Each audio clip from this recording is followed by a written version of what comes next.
ma poi, come dicevamo, tutti i materiali prodotti dai tavoli verranno condivisi su MyExtranet. Io partirei dal primo tavolo pubblica amministrazione, che era coordinato da Nicola Freddo e che ha nominato invece come portavoce ufficiale Stefano Donadel, che quindi lo invito qua sul palco a presentare quante centinaia di slide hai? Io nessuna. Perfetto, una mi dicono. Se proiettiamo questa slide, dicono di sì. Hai 4 minuti per raccontare a chi non ha partecipato al tavolo che cosa è emerso. Se appare la slide, lo facciamo.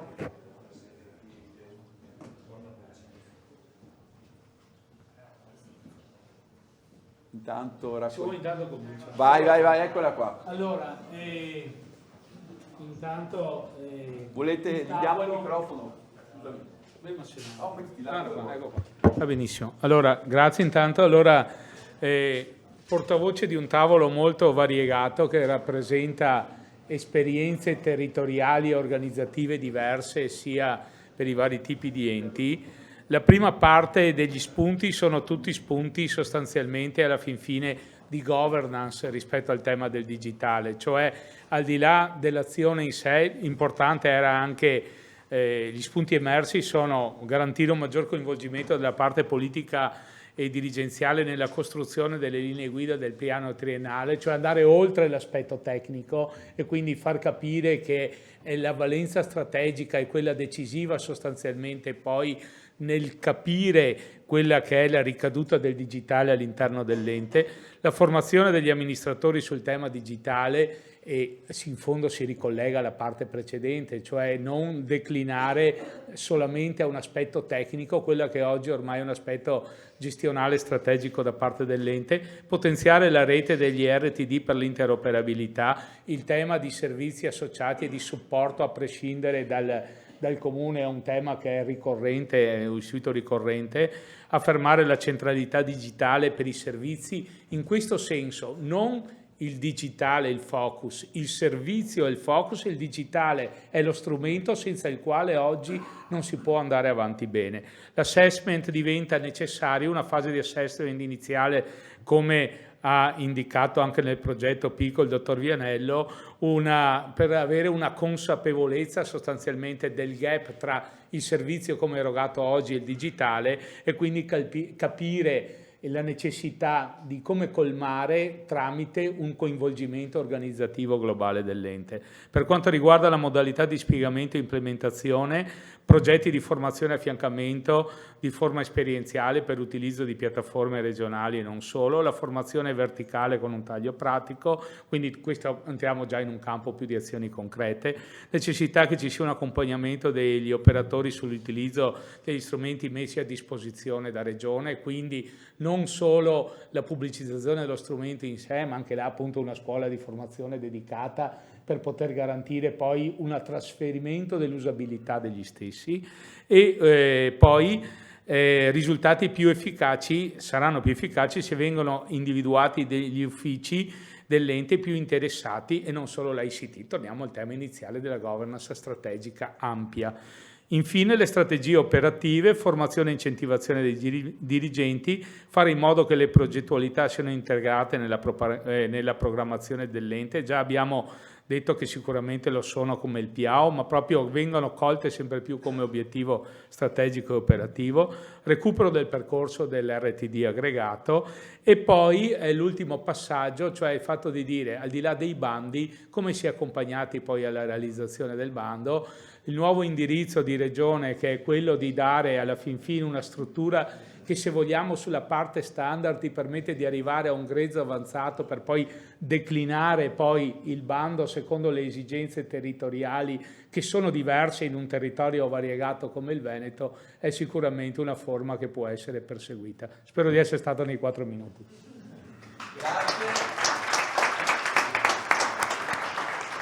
Direi molto interessante, grazie a Stefano per la sua sintesi e per essere rimasto nei 4 minuti, ma tutti gli spunti dall'RT aggregato al tema del bando raccolto anche, cioè, non solo soldi ma anche accompagnamento, supporto, standard, mi sono tutti spunti molto interessanti. Bene, grazie. Passerei al secondo gruppo, quello dei cittadini. Perdonami, non so il tuo nome, ma però ti autopresenti. Nicola, non ha un cognome, quindi Nicola per tutti. Prego Nicola, hai 4 minuti anche tu.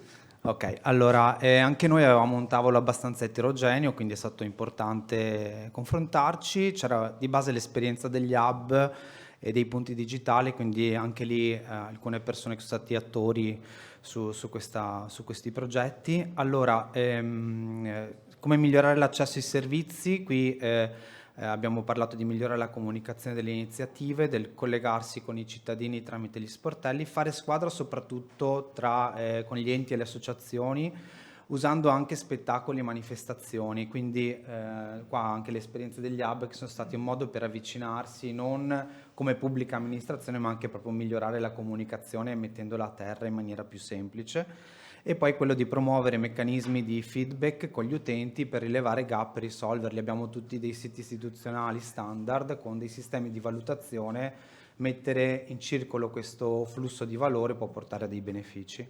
La stessa cosa per rafforzare le competenze digitali dei cittadini, quindi sempre la promozione dei meccanismi di feedback dei siti, promuovere iniziative verso i giovani che sono sì più propensi al digitale ma inteso come i social ma almeno ai servizi, quindi non diamo per scontato che la categoria dei più giovani sia anche così avanti nella parte dei servizi pubblici, e poi quella di continuare con le iniziative di creazione degli hub per le competenze digitali, quindi nonostante il progetto sia arrivato al termine della 172 appunto di continuare questo tipo di progettazione. E poi rendere più efficace la comunicazione verso i cittadini utilizzando diversi canali e comunicando messaggi semplici, collegarsi ai cittadini tramite sportelli, punti fisici, anche mobili, eventi, fiere, mercati, quartieri, quindi non solo canali online ma anche radicarsi nel territorio, e spiegare l'opportunità dei servizi online accessibili a tutti per far capire il valore aggiunto dei servizi online. C'è l'altra slide successiva. In che modo è possibile migliorare il rapporto con l'utente finale? Comunicando e creando fiducia nei servizi digitali offerti dalla PA. L'esperienza dell'hub ha fatto capire che c'è una forma di diffidenza rispetto al fatto che noi come pubblica amministrazione trattiamo dati, e quindi è importante comunicare questa parte rassicurando anche il cittadino sull'uso dei dati e il tema della sicurezza informatica. Quale ruolo concreto possono svolgere gli hub territoriali, comuni e associazioni rispetto alle azioni proposte? A centrare e coinvolgere tutti gli stakeholder coinvolti, quindi sono sì utenti dei servizi ma devono diventare anche gli stakeholder, e quindi sfruttare l'occasione per raccogliere e analizzare il fabbisogno dei cittadini per individuare nuove possibili soluzioni e semplificare anche il linguaggio amministrativo utilizzato dalla PA, quindi fare in modo che diventiamo più accessibili. E infine, come attivare una maggiore collaborazione con la cittadinanza, attivare iniziative di coprogettazione di servizi che sono previsti sia per l'accessibilità vera e propria, ma anche insomma proprio nel definire i nuovi servizi digitali, sempre semplificare il linguaggio amministrativo utilizzato dalla PA e anticipare i fabbisogni dei cittadini. Grazie. Grazie a Nicola per gli spunti, per essere rimasto nei 4 minuti, per aver sottolineato l'importanza della multicanalità e anche di una comunicazione sicura. Quel passaggio sui dati sicuramente è un passaggio interessante, soprattutto adesso che l'avanzamento dell'intelligenza artificiale sicuramente ci porterà a numerose riflessioni sul tema. Ultimo tavolo, ma non meno importante, quello delle imprese. Chi parla? Daniele, perdonami, non mi ricordavo. A te 4 minuti. Ci stiamo. Allora, piccola premessa, notando i report dei tavoli precedenti, ho visto come punti di vista diversi abbiano toccato gli stessi temi, quindi è una cosa su cui poi, se avrete modo di rivederli, è interessante ragionare. È stato un tavolo molto vivace, quello delle imprese, partendo dal concetto che inevitabilmente la domanda tra Regione Veneto e le aziende del mercato molte volte è: ma Regione è un nostro competitor? La risposta è stata no, anche se ci sono delle sfumature ovviamente. Ci sono inevitabilmente delle aree in cui ci sovrapponiamo. La cosa che non possiamo ma dobbiamo fare è cercare di farlo assieme, cioè di capire assieme come muoverci. Quindi, di cosa hanno bisogno le imprese per abilitare una collaborazione più efficace con Regione e quali sono i principali ostacoli, processi, strumenti e comunicazione? Allora, chiediamo un maggior coinvolgimento da parte di Regione in un servizio che riesca ad essere integrato in termini di gestione documentale e successiva archiviazione, gravando meno per i bilanci degli enti. È un tema molto sentito in questo momento. Educare gli enti alla conservazione digitale, non c'è una grande cultura in questo senso, e incentivare i piccoli comuni ai servizi messi a disposizione di MyPorta. In che modo le azioni proposte dalla Regione possono supportare concretamente gli enti e quali risultati e benefici possono governare nel breve e medio periodo. Continuare l'attività di informazione e formazione coinvolgendo gli enti in quanto molti non ne conoscono le opportunità. Molte volte gli enti non sanno quanto Regione può mettere a disposizione in termini di servizi, piattaforme o anche percorsi, per intenderci. Una maggiore sensibilità nel core business, nel piano triennale, rappresentato dai piccoli comuni con format realistici per essere più vicini al fabbisogno del cittadino. Una comunicazione più agevole in base all'interlocutore per lo sviluppo di una roadmap efficace. Quali modelli di collaborazione tra Regione Veneto e imprese CT funzionano meglio? Esistono esperienze già testate e replicabili. Ovviamente parliamo di quelli che sono stati i servizi relativi al PNRR, quindi SEND, AP o Pago PA, ma anche guardando al futuro a tutto quello che sarà il lavoro post PNRR. Come si può evolvere il rapporto di Regione e imprese CT? È necessario un livello maggiore di dettaglio, continuità e strutturazione nel confronto. Condividere lo sviluppo di un determinato prodotto e funzionalità da mettere a disposizione delle aziende ICT, quindi far parte della